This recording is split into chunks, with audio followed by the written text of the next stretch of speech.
Alright, so today we're going to be doing copper wrapped chakra necklaces using gemstone beads, and I'm creating the series just to kind of show how easy it is to do some of the stuff, because I think a lot of videos online are far too complicated. So each one of these videos are going to be quick and simple. Also with not having a whole assortment of tools, because you really don't need all of that. So we have round nose pliers and my favorite cutters. These are not jewelry cutters, but I use various levels of thicknesses of copper wire, and I want something that can do the job for small wire or thick wire, and this is it. So, and it can cut for thicker. Back here, the tip also cuts very precisely.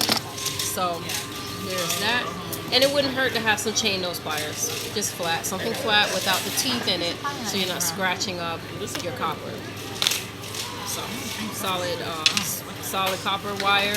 My favorite way to obtain it in the most affordable way is Home Depot. I don't buy any jewelry wire or arts and craft wire, because it's often mixed with other metals. For electrical wire, you have to have pure copper. So that's what I use. Take a box cutter, slice it off one way, pull it off, you're good to go. So this one is an 18 gauge wire, but there are 20 of these bundled together inside the electrician wire, the electrical wire. And I believe when you're buying this from Home Depot, this one is called the size 6. I think it's called size 6, but I could be wrong. But you have to say it like that: size 6 or 8, not millimeters. I mean, not gauge. All right. So to start, the pliers. Well, I'm not going to use this because the hook display that we use to display our jewelry, the hook is thicker than the thickness of these pliers. So what actually works is the width of a bullet tip. I don't have a bullet laying around, so I'm just going to use this. So I like when I have these little mishaps, because then it shows you what to do when you need to improvise, be quick. If you don't have everything you need, like if you went vending and you left something in a hurry, there's always a way, just consider it simple survival skills. Just what are you going to do to survive? Just find a way, make a way. You don't have to have a specific tool, a specific gadget, and et cetera, to effectively make something. So this has a size circle that I like, that I'm going for. So I'm just going to hold it there. Notice I kept my fingers close. I wasn't way out here doing that. You cannot be precise with your hands that far from where you're trying to coil it. Now I hold it in the center, and I bend that up to have a 90-degree angle. That's going to be the basis of my stem. Hopefully you can see what I'm doing. So now I'm just going to hold it this way. This is very ineffective to try to do that with the next step. That's not what you want to do, because this is going to wiggle too much. You can't get a precise closure, and that's necessary. So holding it again like that.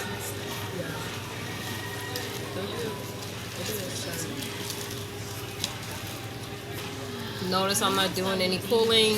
You don't want to grab the tip and try to do all of that, and it's just not needed. Once I have this little bit left, you just press it down. See? And I turn this, which is less work than turning the pliers. People move their pliers around way too much. And I was just going like this.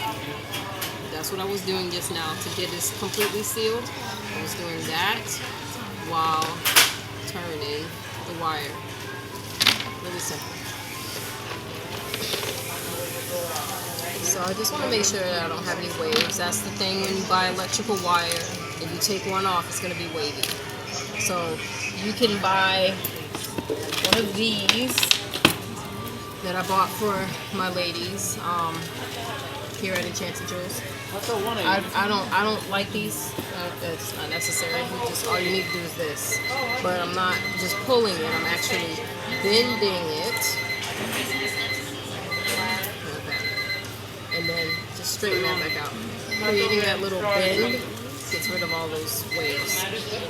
So for the crown chakra, so I'm working upside down. So I want to put the crown chakra on first, then the brow chakra, etc., etc. For the crown chakra, I like to use quartz crystal. Our pendants never look like the mass-produced styles that you see where there's 2 types of purples or 2 types of blues. What I was always taught in my training is that the crown chakra emanates clear white light in connection to the source. And that clear white light is best represented by quartz crystal, clear quartz, which is a master crystal. And that is our favorite choice for the crown chakra. If not, then other white crystals like howlite or moonstone, and white agate. So this is actually quartz. This is a cloudy, milky quartz. I like it a bit more than perfectly clear quartz as a bead, because clear quartz as a bead, it just resembles glass so easily. I like this because you can see the inclusions of the crystal itself. So, crown chakra, I just described that. Brow chakra, we use amethyst. Amethyst is a crystal for third eye work and spiritual growth and intuition, and that's the energy that we focus on when it comes to the center behind the eyes, called our third eye, or the brow chakra. And you're just stacking them up. These are beads, they're drilled. You can do it with chip beads or round beads. So these we're doing with round beads. The next chakra going down would be the throat chakra. For the throat chakra, we use sodalite. Again, we use others, but right now I'm using sodalite. Sodalite is a stone of communication and protecting the aura and overcoming writer's block or bringing out our ideas, you know. But definitely an ultimate stone of communication. So therefore, it's for the brow chakra. Throat chakra. Next down is heart chakra. For heart chakra, we use aventurine, jade, malachite, but this one here is aventurine. How loving we are towards ourselves and others. Then the next one down is the solar plexus chakra. Solar plexus chakra is a confidence center, the area of our body that kind of determines how we make decisions and the people in our circle, you know. So this is calcite. Yellow calcite I like because yellow calcite is a stone for intelligence and retaining what we study, you know, retaining information during our studies. But it's definitely a stone of the mind and intelligence, and that's coming from that area that you call like your gut feeling. That's the other mind, you know. So calcite. Or any other. Tiger's eye is another good choice. Citrine, definitely a good choice. Now for the sacral chakra, that's our center of sexuality and creativity and passion. Best choice for me, carnelian. Carnelian is a stone for all of those things, including overcoming or preventing procrastination. What else? And helping to accelerate karmic situations. That's definitely something to be looked into, different perspectives on that. So carnelian. And then for the root chakra, we use garnet or hematite. In old pictures from our store, you may see brighter red, which is red agate. I don't use red agate anymore, as I have been unable to find red agate in its raw form, looking the way they look in bead form in the bead industry. So it's what that essentially means is that red agate is just white agate that's been color treated. So garnet or hematite, both are very grounding. Garnet in particular is also for passion and wealth and business. Okay, see you later. And protection too. And protection, a lot of protection. Red jasper is another one. Red jasper is another one that I really like to use. It looks orangish to some people, but it is technically red jasper. Red jasper is very good for the root chakra because that's where our sense of worry tends to come from. And red jasper is a stone for decreasing worry and anxiety and, you know, So we have all 7 beads stacked up. Again, you can do this with chip beads as well. Anything that's drilled, once they're stacked up, you keep pressure on here. I mean, it's easier to do it upside down, but either way is easy for me. But I'll show you this way. It's easier for beginners. Have it upside down. Let gravity help you. You're going to keep this bead still. So there, I'm like, you don't want anything to move up. You don't want any gaps. So the way to make sure there's no gaps, have it on your palm and then hold the bead. Now nothing can move around. And with that nice firmness, you bend your wire flat down on the bead, no gaps. So I bent it down. I did not pull it down or hook it down, because then I will have a curve here. So it's important, the difference, and the way I'm holding my hands is all to get a specific level of precision. Holding it now, I'm holding the bead and the wire so that the wire can't, if I just try to wrap it, it's all spins. So I hold the bead and the wire, the last bead and the wire, and I bend this, and then I start wrapping it. And then you just go up to just have an easier grip as you go. Let your fingers travel along. I like, again, I'm a person of precision, so I don't just aimlessly do that. I think that's not as nice of a look when people do it that way. So I'm going around the bead, I'm going around the space between the 2 beads, then I cross, then I do it again, then I cross, and I do it again. So that's why I have this inner changing. See, it's nice and balanced. And here's space, you know, cross, space, cross, space, cross, you know. So once you have this little tip left, I usually do it with a longer piece of wire. I'm guessing that usually is about 14 inches. Yeah, about 14 inches. 14 inches would make sure that you have more than enough to fill this in, because the thing is, I like to go in this little neck part here a little bit more so that this can never bend. This will bend over time by being worn, so it needs more. But I purposely chose a shorter crystal because a shorter piece of wire, because I wanted to show you a separate technique for enhancing the look a little bit more. Some people like this dainty, you know, thinner copper. So you will keep going and fill this up a little bit more, snip, tuck, and press it in.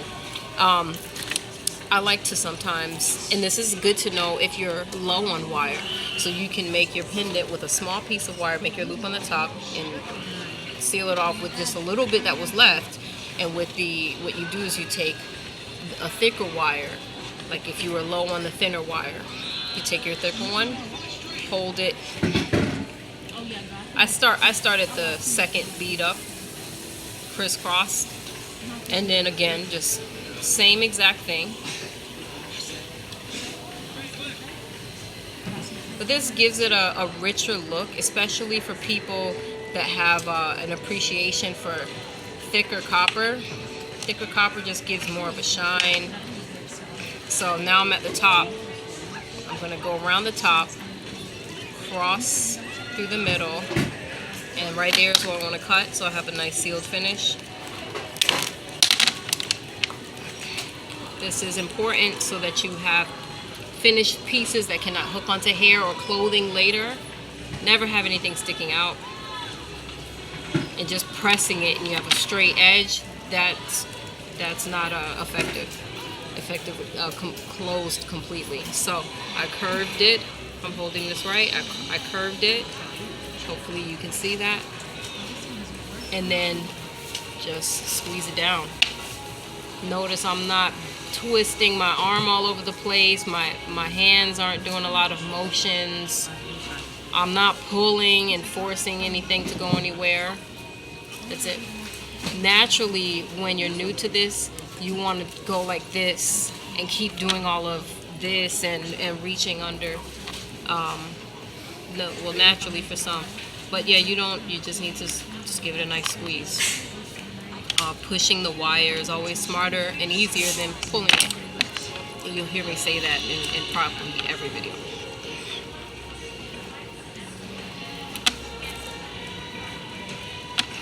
Notice I was doing that with my hands. Too much tool work is just overwork. This part here, twirling, should not be done with all this pulling and keeping the tool in your hand. Tools can either slow us down or help do what our fingers can't. If your fingers can't do it, then the tool is supposed to. So I cut it by just measuring with my eye, being able to see where I want it to land. I don't want it to cross over anything. I want a closed finish. I don't want this crossing over another wire, creating like a little raised part, because that raised part is what scratches people, it's what hooks on the clothing and hair.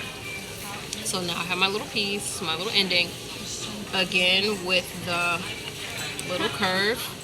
That little curve is what helps it flow and just go into the space, nice and neat, tucked in, and then just squeeze. I'm just going to squeeze this. I'm not going to pull anything. I'm just gently pushing it into place. So this is a chakra pendant, and you have the option of using or not using the thicker copper on the outer part.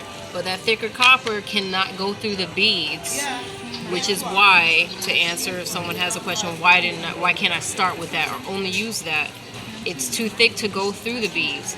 And you also cannot get this look if you use just little polished spheres, not versus beads. You need to go through the bead to have this look and have it secure. If these weren't drilled and I just went like that around, they would be popping all out all over the place, because this is not enough spiraling to keep them in place if they weren't drilled with the wire going through them first. So hopefully that makes sense, and hopefully this was as easy for you guys as it was for me first time I ever tried this. Thanks for watching.